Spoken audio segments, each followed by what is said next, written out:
In this demonstration, we will configure both static and dynamic IP addresses on a Red Hat Enterprise Linux system using two powerful tools. NMCLI, a command line tool to manage network connections, and NMTUI, a text-based UI editor that makes configuration interactive and user-friendly. To get started, open the terminal. Click on the Activities tab at the top left corner of your screen. Then, click the terminal icon at the bottom of the Activities view to launch it. Let's first list all available connections using NMCLI tool. In the terminal, type the following command: NMCLI connection show, then press enter. This command displays all the active and inactive network connections on the system. You'll see entries like Ethernet connection, usually the main wired network, and loopback connection, used for internal networking. In this case, Ethernet device is named ENP0S3. Let's configure the Ethernet connection with a static IP address. First, clear the terminal screen for a fresh view. Now type the following command: NMCLI con mod ENP0S3 IPv4 addresses 192.168.1.100/24. In this command, con stands for connection. Mod means modify. ENP0S3 is the name of our Ethernet connection. IPv4 addresses is the setting being configured. 192.168.1.100/24 is the static IP address and subnet mask. Press Enter to apply the change. This command configures your Ethernet connection with the static IP address 192.168.1.100. Now let's configure the gateway, DNS, and IP method. To change the gateway for the IP address, type the following command: NMCLI con mod ENP0S3 IPv4 gateway 192.168.1.1. Then press enter. This command sets the IPv4 gateway of the ENP0S3 connection to 192.168.1.1. Next, to configure the DNS server, type NMCLI con mod ENP0S3 IPv4.DNS 8.8.8.8. Then press enter.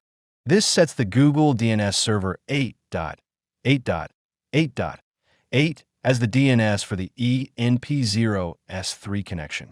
Now set the IP method to manual. Type NMCLI con mod ENP0S3 IPv4.method manual. Then press enter. This tells the system to use manual IP settings instead of DHCP for the ENP0S3 interface. Now that all the configurations are saved, we need to restart the network connection. First, deactivate the connection by typing the command NMCLI con down ENP0S3, press enter. In the output, you should see connection ENP0S3 successfully deactivated. Next, to reactivate the connection, type NMCLI con up ENP0S3, then press enter. The output should confirm connection successfully activated. Clear the terminal screen for the next step. Now let's configure the system to use DHCP or dynamic IP address. Type the following command: NMCLI con mod ENP0S3 IPv4.method auto. Then press enter. This sets the IP configuration method to automatic or DHCP.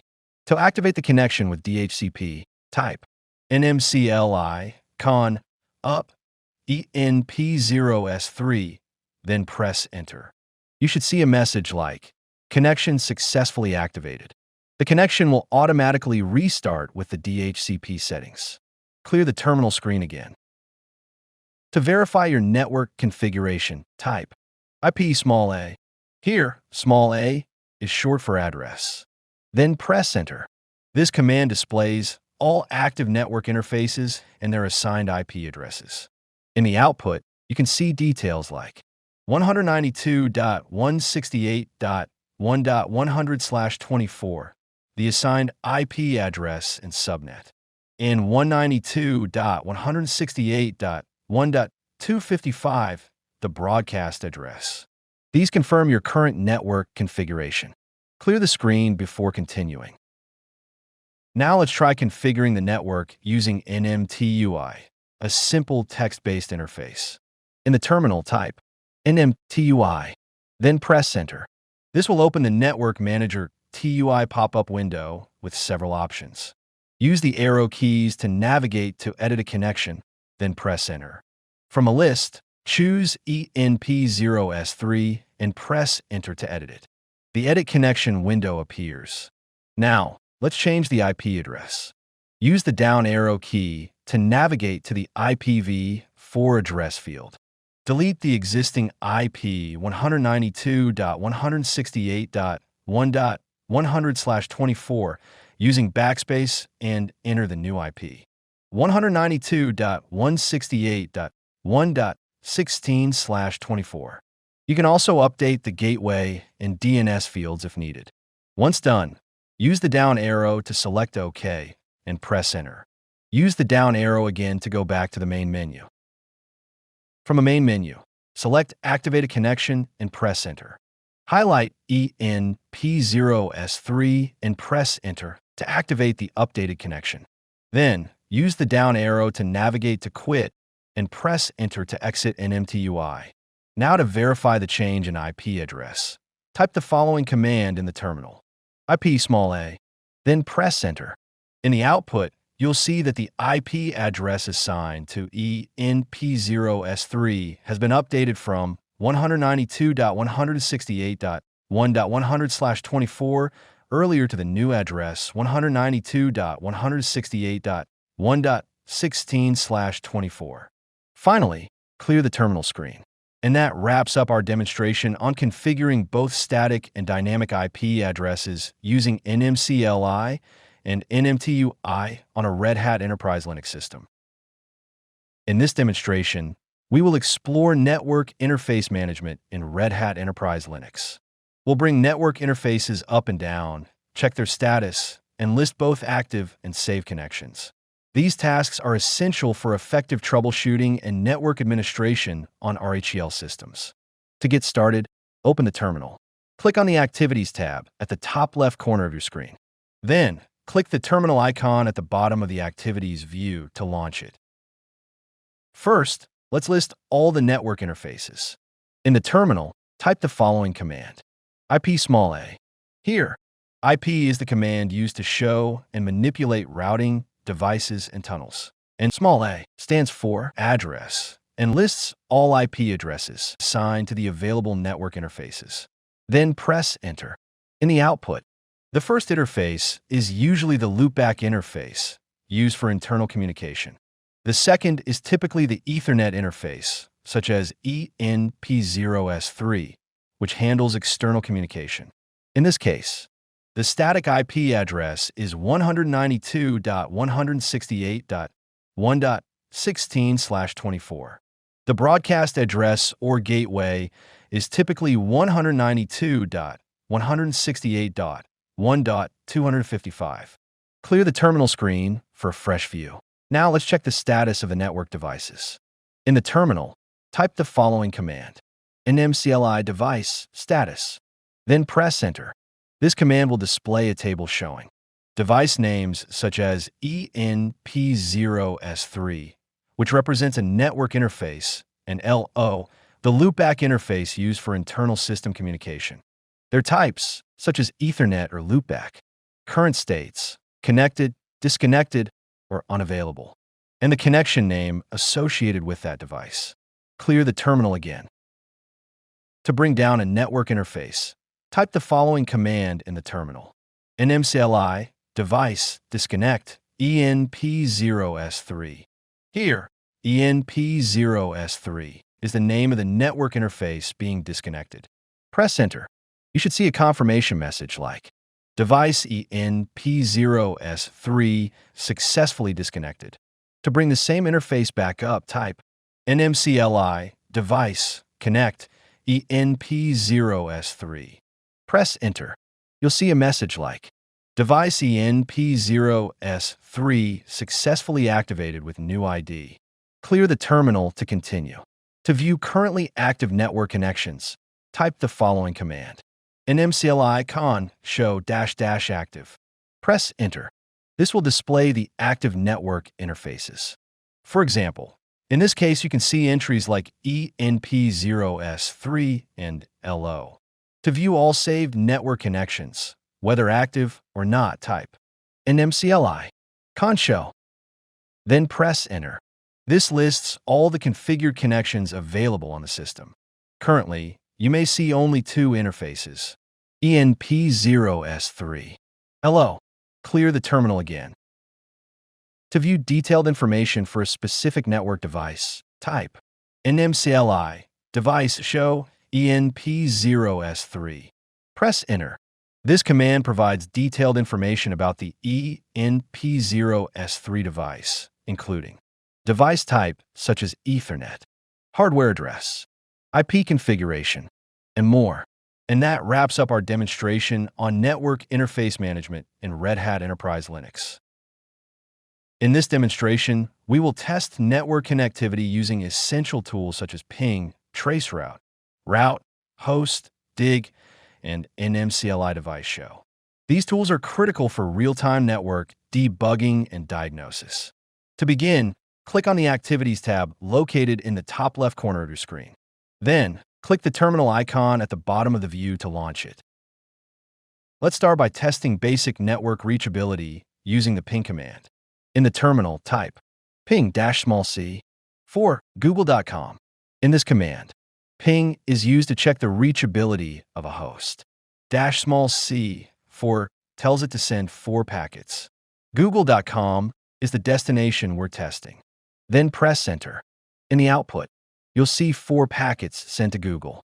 All 4 packets are received with 0% packet loss, indicating a healthy connection. This confirms that basic network connectivity is working fine. Clear the terminal screen for the next step. Now let's trace the route to a destination using the traceroute command. But first, we need to install it. In the terminal, type sudo dnf install traceroute -y. Here, sudo gives administrative access. DNF install is used to install packages. Traceroute is the package name. -y automatically confirms the installation. Press Enter to begin installation. If it's already installed, the output will show. Nothing to do. If it's not installed, it will proceed with the installation. Once traceroute is successfully installed, clear the terminal screen. Next, type the following command. Traceroute google.com. Press Enter. In the output, you'll see the list of hops your packets take to reach Google. It includes the gateway IPs, response times, and server delays. To stop the trace at any time, press Ctrl-C. Clear the terminal before the next step. To check DNS resolution, we use the host command. In the terminal, type host google.com. Press Enter. In the output, you'll see the IP addresses, usually IPv4 and IPv6, associated with google.com. These addresses are what your system uses to connect directly to Google. If needed, you can use the IPv6 address for IPv6 base connections. For mail services, you might query something like smtp.google.com. Clear the terminal screen for a clean workspace. To perform a reverse DNS lookup using the host command, type host 8.8.8.8 is the public DNS IP address of Google. Press Enter. In the output, you'll see that this IP address points to a host name like dns.google. This confirms that the IP is associated with dns.google, which is Google's DNS service. Clear the terminal screen for a fresh view. Now, let's use the dig command for advanced DNS queries. First, install the required package. Type sudo dnf install bind-utils-y. Press Enter. This installs bind-utils, which includes the dig tool. If it's already installed, the output will show. Nothing to do. If it's not installed, it will proceed with the installation. Once the installation is complete, type the command dig google.com. Press enter. In the output, you'll see sections like Questions section contains what you asked for. Answers section contains the IP addresses associated with google.com.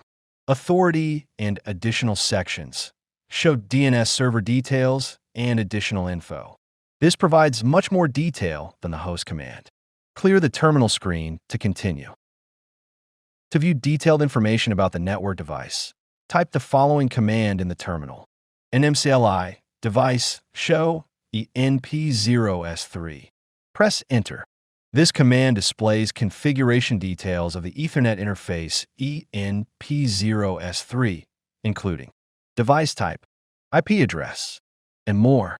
This helps confirm it's connected to the local network and functioning correctly. And that concludes our demonstration on testing network connectivity using tools such as ping, traceroute, route, host, dig, and nmcli. In this demonstration, we will set and view host names using the hostname CTL command. The hostname is important for identifying a system on a network. To get started, open the terminal. Click on the Activities tab at the top left corner of your screen. Then, click the terminal icon at the bottom of the Activities view to launch it. Let's start by checking the current hostname. In the terminal, type hostname, then press enter. The output displays the current hostname. In this case, it's John. To view detailed hostname information, type hostname CTL, then press enter. The output provides detailed info, such as static hostname, icon name, machine ID, boot ID, and other system-level identifiers. Now clear the terminal screen for a fresh view. To set a static hostname, type the following command. Hostname CTL, set-hostname, server1.example.com. Here, server1.example.com is the new static hostname.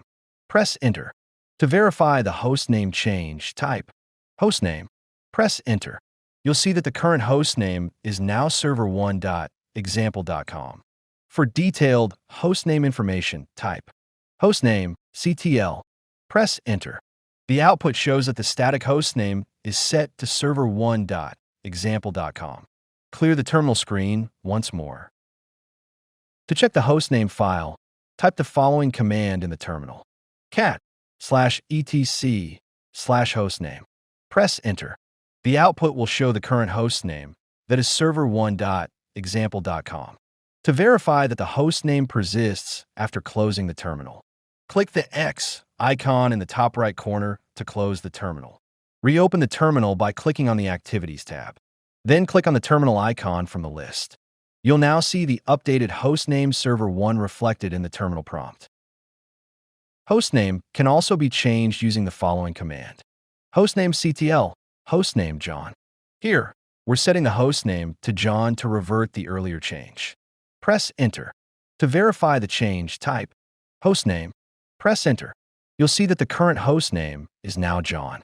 Next, to get detailed information, type hostname CTL. Press enter. In the output, you'll see detailed information, including the static hostname now set to John. And that concludes our demonstration on setting and viewing host names using the hostname CTL command in Red Hat Enterprise Linux. In this demonstration, we will test port and service availability using various tools. SS command, netstack command, telnet command, and nc command, also known as netcat. These tools are especially useful for firewall diagnostics and checking service availability on a network. To begin, click on the Activities tab located in the top left corner of your screen. Then, click the terminal icon at the bottom of the view to launch it.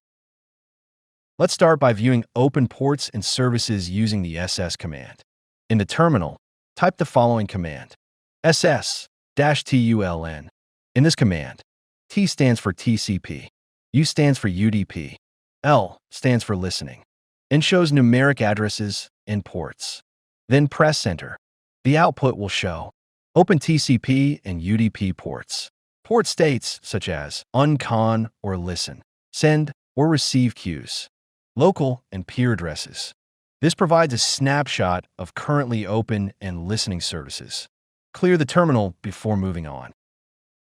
Now let's use the netstat command to view open ports and services. First, we need to install the net-tools package. In the terminal, type sudo dnf install net-tools-y. Then press enter. If it's already installed, the output will show. Nothing to do. If it's not installed, it will proceed with the installation. Once the installation is complete, type the following command: netstat-tulnp.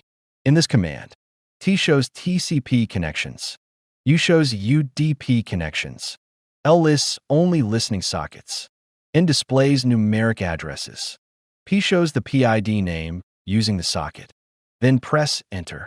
You'll see detailed output listing, listening ports, their status, and the associated services like cronid, R, syslogd, or SSHD. Clear the terminal screen. To view information about a specific port, for example port 22, type the following command in the terminal: ss-tulnp, insert a pipe operator, then type grep22. In this command, ss-tulnp lists all ports with process information. Pipe grep22 filters the output to show only entries related to port 22. Then press enter. The output confirms whether port 22, which is commonly used by SSH, is open and listening, along with the PID of the process using it. Now clear the terminal screen for the next step. Now let's use the telnet command to perform a port test. First, install telnet using the following command: sudo dnf install telnet-y. Then press enter. If telnet is already installed, the output will show. Nothing to do. If it's not installed, it will proceed with the installation. Once the installation is complete, clear the terminal for a fresh view. Now type the following command in the terminal: telnet google.com 80. Then press enter. In the output, you'll see a message like connected to google.com. This confirms that port 80 is open and accepting connections. To exit the telnet session, press Shift-6 to insert cap, then insert closing square bracket. Then press enter. You will see connection closed. Clear the terminal for a fresh screen. Now, let's perform a connectivity test using the netcat command.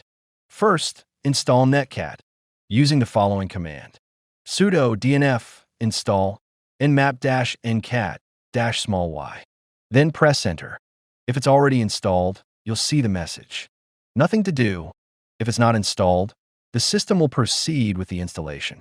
After installation, type the following command: nc-zv google.com 443. Here, -z performs a scan without sending data. -v enables verbose output. Google.com is the destination. 443 is the port number for HTTPS. Then press enter. If the port is reachable, the output confirms a successful connection to Google's HTTPS port.